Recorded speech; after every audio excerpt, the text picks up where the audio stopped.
Hello বন্ধুরা, স্বাগত জানাই সারিফ নেটওয়ার্ক ইন্ডিয়া ইউটিউব চ্যানেলে। বন্ধুরা, ঐক্যশ্রী স্কলারশিপ 2025-26 সেশনে, যেটা এখন হয়ে গেছে এনএসপি ডাব্লিউবি স্কলারশিপ 2025-26 সেশনের পেমেন্টগুলো নিয়ে আজকে আমি আলোচনা করব।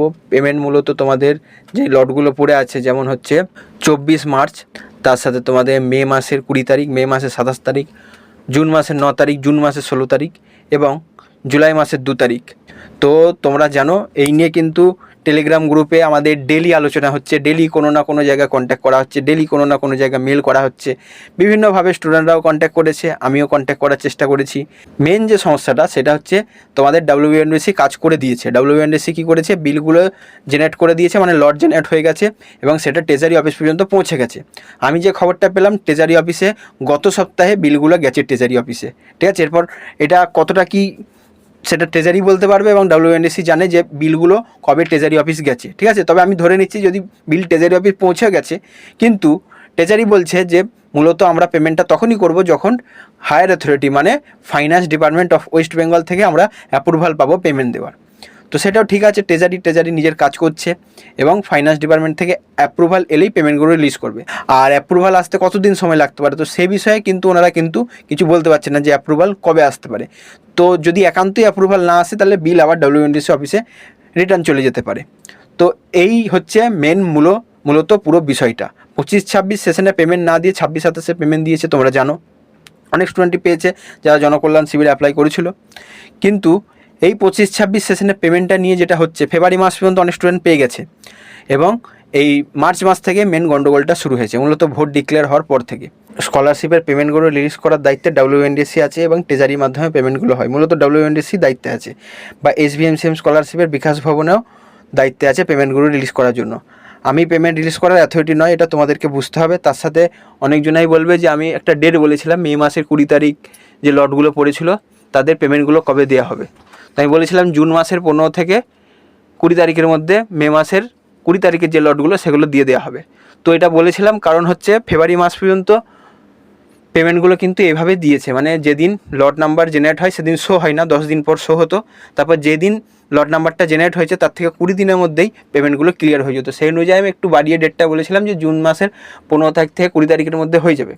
সেকেন্ড আরেকটা বলেছিলাম, সেটা হচ্ছে জুলাই মাসের সেকেন্ড উইকের মধ্যে, মানে 14 জুলাইয়ের মধ্যে হয়ে যেতে পারে। তো সেটাও একটা সম্ভাবনা ছিল, আগেরটাও সম্ভাবনা ছিল, এটাও একটা সম্ভাবনা ছিল।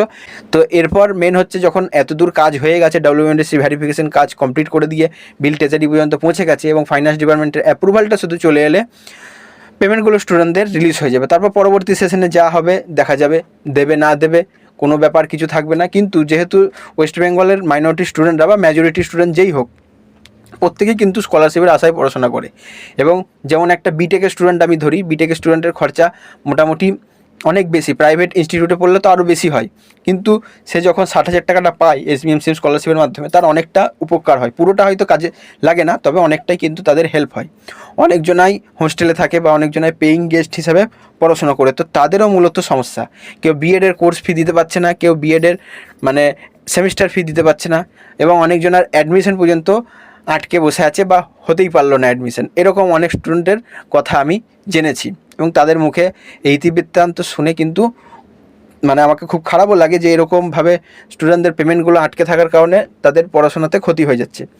তো মূলত আমরা যেটা অনেক কিছুই করলাম, শেষ চেষ্টা হিসেবে যেটা আমি বুঝতে পারলাম যে ফাইন্যান্স ডিপার্টমেন্ট যদি অ্যাপ্রুভাল দিয়ে দেয় তো পেমেন্টগুলো রিলিজ হতে পারে। তো ফাইন্যান্স ডিপার্টমেন্টে অনেকজনা মেল করলো, মূলত 50 জন স্টুডেন্টের মতন, তার থেকেও বেশি করেছে হয়তো টেলিগ্রাম গ্রুপে যারা আছে। তোমরাও যারা ইউটিউবে আছো তারাও কিন্তু মেল করতে পারো ফাইন্যান্স ডিপার্টমেন্টে, ফরম্যাট টেলিগ্রাম গ্রুপে পেয়ে যাবে, অথবা আমি এই ভিডিও ডিসক্রিপশন বক্সে দিয়ে দিচ্ছি, মেল আইডিও দিয়ে দিচ্ছি। তোমরা একবার মেলটা করতে পারো, অফিসিয়াল মেল আইডি ওটা। ফাইন্যান্স ডিপার্টমেন্টে যদি বেশি মেল যায় এবং ওনারা যদি দেখেন যে অনেক স্টুডেন্টেরই প্রবলেম হচ্ছে, তাহলে ওনারা যদি পেমেন্টগুলো একটু দ্রুততার সাথে রিলিজ করার পারমিশনটা দিয়ে দেন, তাহলে কিন্তু পেমেন্টগুলো রিলিজ হয়ে যাবে। আর আমি এই ভিডিওর মাধ্যমে পশ্চিমবঙ্গ সরকারের কাছে এবং ওয়েস্ট বেঙ্গলের ফাইন্যান্স ডিপার্টমেন্টের কাছে অনুরোধ করছি যে 25-26 সেশনে মাইনরিটি স্টুডেন্টদের যে পেমেন্টগুলো আছে সেগুলো আপনারা রিলিজ করার অনুমতিটা দিয়ে দিন। এবং এর সাথে সাথে আমাদের এসভিএমসিএম হিন্দু স্টুডেন্টদের তাদেরও অনেকজনাদের অ্যাপ্রুভড হয়ে পড়ে আছে কিন্তু কোনো খবর নাই। এরকম বিভিন্ন প্রবলেম অনেক স্টুডেন্টের আছে, এসভিএমসিএম হিন্দুদেরও রয়েছে। মাইনরিটিদের প্রবলেমটা মূলত বেশি হচ্ছে, কারণ তাদের পেমেন্টটাই রিলিজ হচ্ছে না। আর এসভিএমসিএম হিন্দুদের মূলত প্রবলেম থাকলেও পেমেন্টটা কিন্তু রিলিজ হচ্ছে, তাই তাদের একটা আশা আছে যে এক না একদিন হয়তো আমরা পেমেন্টটা পাবো।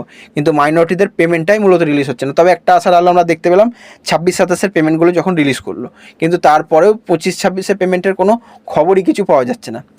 তো আজকে এইখানে শেষ করলাম ভিডিওটা যদি ভালো লাগে লাইক করবে, শারিফ নেটওয়ার্ক ইন্ডিয়া ইউটিউব চ্যানেলকে সাবস্ক্রাইব করবে, আর ভিডিওটা নিজের বন্ধুদের মধ্যে শেয়ার করে দেবে।